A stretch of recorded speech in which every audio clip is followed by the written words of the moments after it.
I have my 12 portions. I have my 12.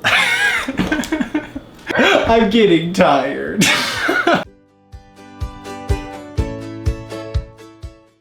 If you're having trouble deciding between making cookies or brownies, let me convince you that you can have both with a recipe that comes together in one bowl in less than 5 minutes that yields a cookie that's extra crisp on the outside, but extra chewy, moist, and decadent on the inside. And it just so happens to be flourless. But before we move along, go ahead and like and subscribe below so you don't miss any videos like this in the future. I have my large mixing bowl here, and I'm gonna just combine all of my ingredients, except for the chocolate chips. I'm gonna fold those in a second, and mix them together with my spatula until it forms a really sticky dough. So I have 2 cups of powdered sugar, a half a cup of cocoa powder, and if you like really rich, dark chocolatey flavor, you can use the special dark or Dutch processed cocoa, and that'll make the cookie extra chocolatey. 1 full egg and 1 egg white right here, 2 tablespoons of melted butter, and 3/4 of a teaspoon of kosher salt. Since the base of this cookie dough is predominantly powdered sugar and cocoa, something really sweet and something kind of bitter, using 3/4 of a teaspoon of kosher salt is kind of essential to balance out the flavors and make a cookie that makes you salivate and is sweet in just the right way and salty in just the right way and chocolatey in just the right way. At first, it's gonna look like these ingredients are not gonna combine and not gonna make a cookie dough. It's gonna feel really dry and kind of clumpy, but just keep stirring. You're waiting for the moisture from the melted butter and the moisture from the egg and the egg white to dissolve the sugar to make a really sticky mass of dough that will expand into perfect little pools of brownie cookies. The addition of melted butter is essential because it not only adds moisture, but it adds richness, which you kind of need with the cocoa powder to really communicate that chocolate flavor to your palate. So it's an essential ingredient, and it makes the cookie kind of irresistible as you take one bite and then another bite and another bite. Also, if you like mint chocolate flavor, you can add like 1/4 to a half a teaspoon of peppermint extract to this, and you've got mint chocolate brownie cookies, which I don't know about you, but to me that sounds kind of perfect.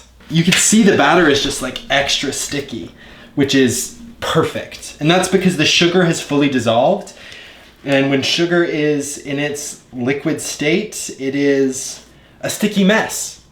Now that the batter is ready to go, the last ingredient we need to add are semi-sweet chocolate chips. If you want to use dark chocolate chips, that works too, for more of like the richer, darker chocolate flavor. I have half a cup here, and I'm just gonna add it into my batter and mix them in. My favorite part about a cookie is that it's easy to just pick up and take with me, but my favorite thing about a brownie is that it's really chewy, and the more you chew, the more the chocolate flavor kind of takes over your mouth.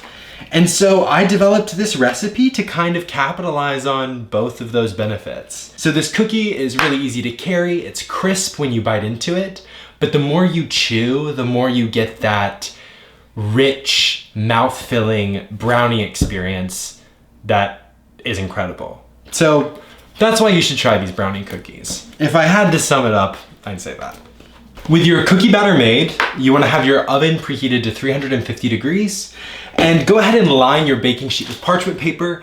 I promise you that's essential because these cookies will stick to your baking sheet if you don't use this. Since the cookie batter is so sticky, it's really helpful to have lightly greased hands to roll the cookie dough. You can use just regular cooking spray. I don't have any, so I have some just regular neutral oil here, and I'm gonna get a little bit on my hand. And then I'm gonna scoop out 1 tablespoon size portions and roll them and set them 2 inches apart on the baking sheet. It's really important that they're 2 inches apart because these cookies do spread, and if they run into each other, it's gonna be harder to separate them after they bake. Another benefit to this cookie recipe is that they're flourless. And so that means if you have any friends who can't have gluten, or if you can't have gluten, this cookie still works for you. I've finished portioning my dough. My oven is preheated to 350 degrees, and these are only gonna bake for 15 minutes. So I'm gonna throw these in, and I'll see you in 15 minutes.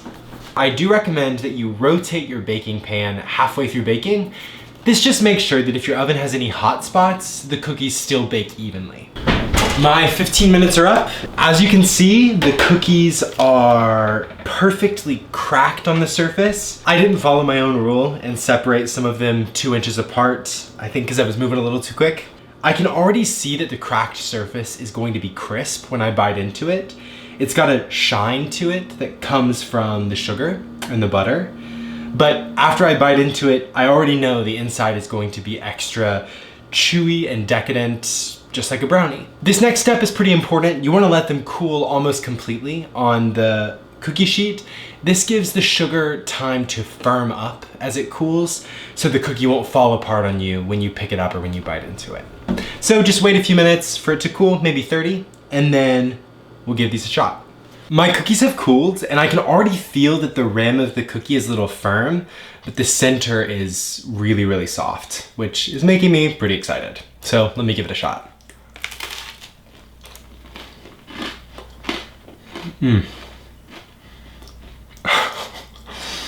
The edge of the cookie has the same texture of like the corner bits of a brownie in a brownie pan, where it's firm, but as you chew, it just gets richer and richer and kind of fills your mouth with the brownie flavor. And then the inside is almost fudgy. It's super soft, and you can see these little pockets and pools of melted chocolate from the chips. All together with the soft interior, the melted chocolate bits, and then the chewy edge, you're getting 3 textures that together just make for an incredible chocolate experience, which I think you'll be more than happy to try. I love this recipe, and I hope you do too. Comment below and let us know how it goes for you, and we look forward to seeing you next time. Bye.